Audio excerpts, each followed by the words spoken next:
So let's find some more of the things that are on Queensland Globe. I'm going to go into layers and I'm going to turn off regional ecosystem mapping because it's very busy. It's not like ArcGIS where you can modify the stuff to a huge extent.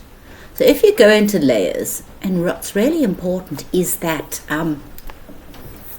it is according to the standard of metadata, and quite often you'll find a little information and it tells you what's in the theme.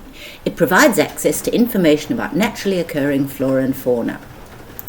And you'll see there it's got aquatic conservation assessments. It's got wetlands, non-riverine wetlands of conservation significance, so you could click on that. Each time if you want to know what things are, so that's a medium, Hinds Dam has got medium conservation significance, where that area there, which looks somewhere next to the highway, that's got very high conservation significance. We can untick that. Normally you've got to tick it and then untick it. It's got biodiversity planning assessments, nature conservation information, vegetation management, and WildNet, which is also, and every one, if you want to know what it is, that's all of that. So it tells you what it is, and WildNet's quite useful because you can look at the WildNet of threatened species observations. So there, let's see what birds are out there. So you can see there's an observation of types of birds. Sometimes there isn't a huge amount of information there. And the little thing, if you zoom into the little thing there, it's got a bird. Sometimes this stuff doesn't really have a lot of information, but you can try and find out what it is by doing on the, let's just do this one, information. We're going to do this one because it's actually easier. Let's pop him in there.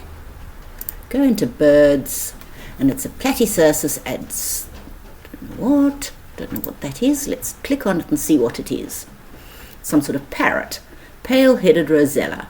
So you can see that Queensland Globe has an awful amount of incredibly interesting stuff. I mean, I know I'm a geek and I love data, but it's just there's so much information there. There's boundaries, and that's all the different legislative. You can go census data, which is quite new, which is fantastic. Look, now this is new in Queensland Globe, so I'm quite impressed with that. Let's pop in SA2. And in fact, you can use Queensland Globe in your assignment.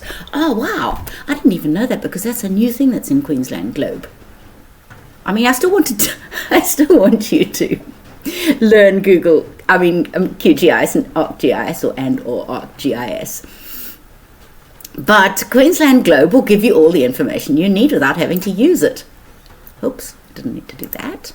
And you can see there's the SA2. I might leave that on. Let me see the time.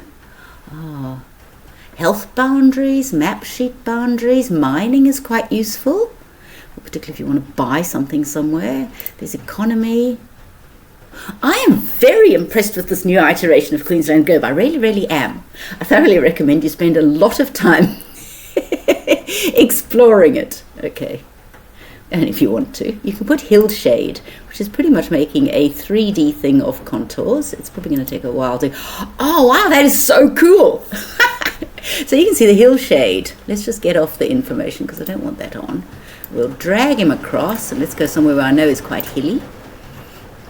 And there's Hinds Dam. Oh, wow, there's so much stuff you can do. Let's just go, and you can put mountains and ranges. What about mountains? We could go back to Mount Barney.